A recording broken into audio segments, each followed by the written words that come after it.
Assalamualaikum warahmatullahi wabarakatuh. Selamat datang kembali di channel saya. Dan kali ini akan saya buat konten tentang tips dan pengalaman saya ketika menghadapi ujian seleksi negara. Berhubung banyak teman-teman yang akan mengikuti ujian seleksi P3K dan waktunya udah mepet, jadi saya buat ini dulu. Mudah-mudahan tips dan pengalaman saya ini berguna untuk teman-teman dalam mengikuti ujian seleksi P3K. Oke, tanpa perlu berlama-lama, mari kita simak materinya. Oke, hal pertama yang paling sering menyebabkan orang gagal ujian adalah terlalu lelah sebelum ujian, teman-teman. Hal ini biasanya dialami oleh orang-orang yang tinggal di sebuah daerah, tapi ujiannya harus di pusat kota. Dengan waktu perjalanan itu lama, misalnya sekitar 7 jam dari daerah ke pusat kota untuk ujian. Nah, ujiannya besok pagi, tapi berangkatnya malam, teman-teman. Ini tolong dihindari ya, teman-teman ya. Karena apa? Karena begini, ketika tubuh kita lelah, teman-teman, secara otomatis otak kita akan memberikan sebuah signal agar tubuh kita beristirahat. Sementara pada saat itu teman-teman memerlukan kesegaran tubuh, kesegaran otak, kesiapan otak untuk menganalisa soal-soal ujian. Nah, jadi faktor terlalu lelah ini paling sering menyebabkan orang tidak fokus ketika menjawab ujian, teman-teman.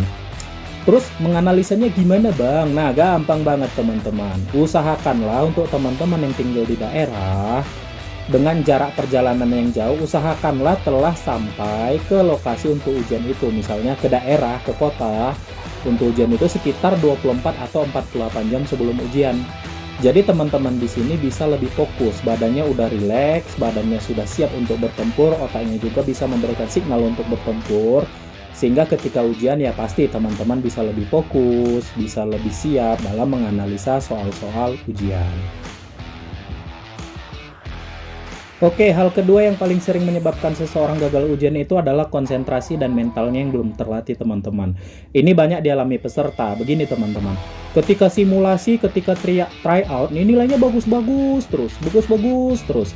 Nah, ketika ujian malah nilainya hancur. Nah, ini kenapa? Nah, di sini saya analisakan untuk teman-teman. Ketika teman-teman tryout mungkin suasana dan kondisinya itu nyaman, tenang, tidak ada masalah, tidak ada kebisingan, teman-teman bisa mengatur untuk konsentrasi teman-teman, mental teman-teman ketika ujian. Nah, ketika hari H pelaksanaan ujian teman-teman, sangat banyak hal yang mengganggu konsentrasi teman-teman. Yakinlah pada saya. Salah satu contohnya teman-teman begini.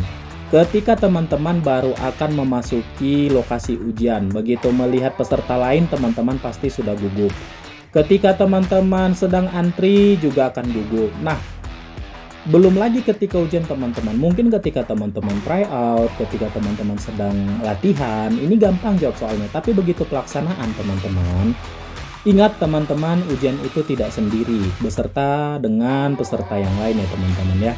Ada beberapa orang teman-teman yang mungkin tipe membacanya itu berisik. Nah, bayangin teman-teman duduk nih di depan laptop teman-teman, tapi yang di samping teman-teman ketika menjawab soal itu dia agak berisik. Gimana caranya? Seperti ini. Contohnya ya. Jika seorang maka jaga kode. Nah, ini teman-teman paling mengganggu konsentrasi ketika ujian. Banyak peserta akhirnya tidak fokus menjawab ujian karena sebelah kiri, sebelah kanannya ribut atau berisik sehingga konsentrasinya menjawab ujian terganggu. Jadi baca soal juga perlu 2 kali untuk sampai dapat inti pertanyaan dari sebuah soal. Belum lagi di sebelahnya mungkin tipe orangnya lasa, sering geret-geret kursi, krek gitu kan. Jadi itu semua mengganggu konsentrasi. Belum lagi ketika konsentrasi teman-teman bisa pecah gara-gara ada orang yang ketika ujian laptopnya error. Jadi manggil panitia. Nah, di situ tuh bisa mengganggu konsentrasi dari teman-teman semua. Nah, cara mengantisipasinya gimana, Bang? Nah, ini cara mengantisipasinya mudah ya, teman-teman. Memang harus dilatih sebenarnya, teman-teman. Kalau saya dulu sebelum ujian CPNS, saya sering baca ayat kursi habis sholat. Saya sering baca ayat kursi ketika sedang di dalam perjalanan, ketika istirahat, begitu. Tapi saya baca sambil saya maknain, karena menurut saya itu maknanya dalam dan kuat sekali.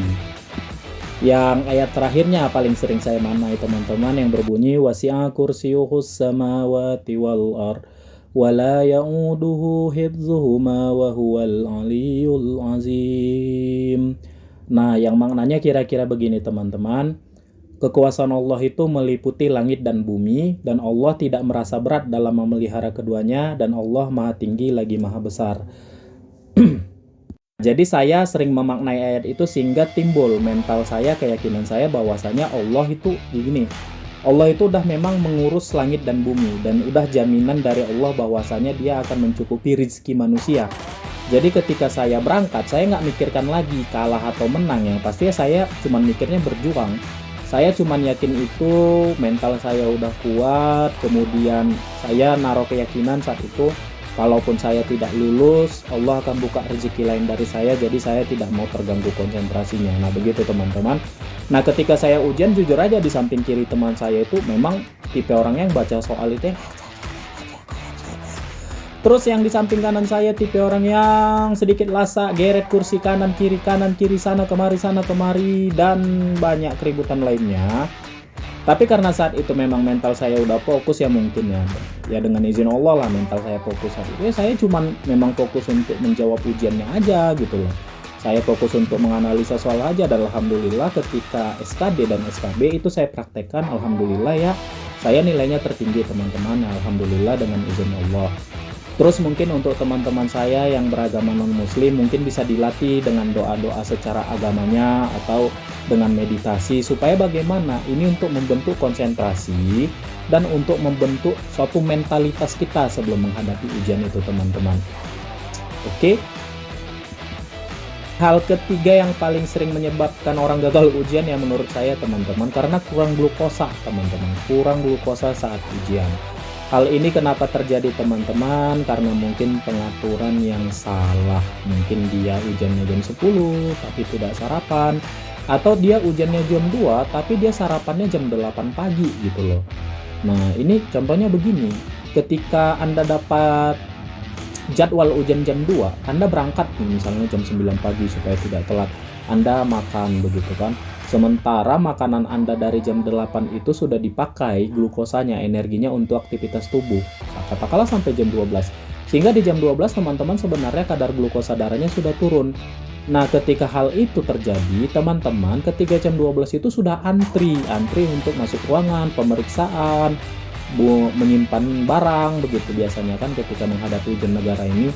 Nah ini biasanya kalau kita mau pergi izin makan pun ragu kita, kenapa nanti kalau misalnya disuruh masuk aku nggak ada, pasti aku didiskualifikasi gitu kan. Nah jadi cara mengantisipasinya teman-teman, kondisi kurang glukosa ini bagaimana begitu kan. Nah saya saat itu ketika ujian saya bawa air ditambah gula, air mineral ditambah gula teman-teman. Dan itu saya memprediksi mungkin nanti kalau ada saya lapar atau saya kekurangan udah lemas sebelum ujian, ketika antri saya mulai minum air itu, air mineral yang dikasih gula saat itu. Saya minum perlahan sampai saya di depan pos pemeriksaan sebelum masuk ruangan teman-teman. Memang alhamdulillah sih memang ketika saya ujian mungkin karena kadar glukosanya udah cukup, jadi saya nggak lemas lagi, saya langsung ujian, saya fokus menjawab soal-soal, saya juga ya alhamdulillah konsentrasinya saat itu penuh. Jadi mungkin trik ini bisa digunakan oleh teman-teman nanti ketika ujian, cobalah bawa air dikasih gula ya, terapi kayak ini hipoglikemia, air dengan glukosa gula 75 gram lah gitu kan. Nah secara teori kan juga air yang dikasih gula ini lebih mudah untuk diserap tubuh, dan nanti glukosanya kan akan dipakai otak untuk beraktivitas salah satunya kan. Nah jadi trik ini bisa teman-teman gunakan juga nanti untuk menghindari misalnya rasa lelah sebelum ujian atau kondisi kurangnya glukosa saat ujian. Dan ini alhamdulillah saya praktekkan teman-teman, dan alhamdulillah SKB nilai saya yang paling tinggi. Yang keempat itu teman-teman, orang-orang yang ketika ujian itu terkena computer vision syndrome. Nah, computer vision syndrome ini apa teman-teman? Computer vision syndrome ini adalah rasa lelah yang terjadi karena kita berhadapan dengan komputer atau laptop. Ingat teman-teman, ujian itu kita memang dengan sistem CBT, jadi kita memang berhadapan dengan laptop. Ini terutama dialami oleh orang-orang yang matanya minus, yang pakai kacamata teman-teman. Ketika ujian berhadapan dengan laptop, wah, lelah langsung matanya teman-teman, lelah mata kita, lelah badan kita, dan itulah computer vision syndrome teman-teman. Jadi mengantisipasinya gimana Bang? Ya saya jujur aja, saya mata saya minus, saya pakai kacamata saat itu, dan saya memang sengaja memakai lensa anti radiasi, sehingga ketika saya berhadapan dengan komputer saat itu ya bisa mencegah supaya saya tidak terkena computer vision syndrome. Jadi saya ya fokus ujian saat itu teman-teman, mata saya tidak lelah, badan saya tidak lelah. Dan ini bisa dipraktekkan atau dicoba sama teman-teman yang punya mata minus, supaya nanti ketika ujian lebih fokus dan tidak terlalu cepat merasa lelah di depan komputer. Dan hal kelima yang bisa mengganggu konsentrasi teman-teman ketika akan menghadapi ujian negara, yaitu rasa ingin berkemih ketika ujian. Kenapa hal ini bisa terjadi? Ya bisa saja karena kepanikan kita, atau ketika kita memasuki ruangan ujian teman-teman yang full AC itu dingin sekali, sehingga ada respon kita untuk berkemih. Nah, dilemanya kayak gini, ketika kita ingin berkemih saat itu, kalau kita izin untuk keluar dari perjalanan kita menuju ke WC, kemudian berkemih, kemudian kembali lagi, mungkin sudah sangat memakan waktu. Ada sekitar 10-15 menit waktu yang terbuang. Tapi dilemanya, kalau kita tidak berkemih saat itu, kita menahan air seni kita, maaf ya saya bilang gitu teman-teman ya, justru itu akan mengganggu konsentrasi karena kita tidak nyaman menjawab soal-soal ujian teman-teman. Nah, di sini saya kemarin ya, jujur aja ya teman-teman, saya mengantisipasinya bagaimana. Saya kemarin mengantisipasinya, saya pakai popok dewasa sebelum ujian teman-teman ya, jujur aja ya, saya alhamdulillah sih lulus dengan cara ini. Nah, saya pakai ini popok dewasanya teman-teman. Tujuannya supaya apa gitu? Tujuannya kalau nanti ketika saya ujian tiba-tiba saya ada rasa ingin berkemih, ya udah saya buang di situ aja. Kalau sholatnya nanti sholatnya dijama aja, dalam hati saya begitu teman-teman. Tapi alhamdulillah strategi ini enak teman-teman. Ketika saya pakai popok, saya merasa nyaman, saya tidak kepikiran untuk akan kehilangan waktu yang banyak saat itu kan. Juga ada satu faktor yang ketika saya pakai popok itu tenang gitu, rasanya hangat. Ketika saya pakai popok hangat, lokasi ruangan ujian, saya memang saat itu pakai baju kaos di dalam, kemudian saya pakai kemeja putih. Nah, ini merintangi dinginnya AC yang saya hadapi, sehingga respon ingin berkemih saya tidak ada memang pada saat itu teman-teman. Jadi ya teman-teman bisa juga praktekkan cara ini, walaupun aneh, alhamdulillah terbukti teman-teman. Terbukti menambah kenyamanan saat ujian, mencegah kepanikan kita saat ujian. Karena apa? Karena ketika kita ujian ingin berkemih, mungkin kita udah punya solusi untuk itu, jadi kita tidak terlalu kepikiran lagi, sehingga kita bisa fokus untuk menjawab soal-soal. Nah, hal yang paling sering juga menyebabkan orang gagal ujian adalah tidak membawa perlengkapan ujian, misalnya kartu atau administrasi yang diminta ketika ujian, dan ini sudah tak perlu saya jelaskan lagi teman-teman. Nah, oke teman-teman, inilah yang saya lakukan saat itu ya, memang di luar belajar, selain belajar, inilah yang saya persiapkan ketika menghadapi ujian saat itu, sehingga saya bisa meraih SKD dan SKB tertinggi di formasi saya saat itu, ketika ya saingan saya banyak. Dan alhamdulillah teman-teman, ini juga digunakan sama istri saya triknya di ujian CPNS 2021. Ini saya bagi pengalaman saya menggunakan ini, dan istri saya pakai semua, mulai dari kami berangkat 2 hari sebelum ujian, kemudian dia pakai air dikasih gula, pakai kacamata anti radiasi, dan pakai pampers ukuran dewasa. Dan ini memang menambah kenyamanan ketika ujian. Jadi ya ujiannya benar-benar fokus teman-teman. Dan alhamdulillah istri saya juga di 2021 ujian CPNS saya lulus. Begitu saya ujian CPNS saya lulus tahun 2019.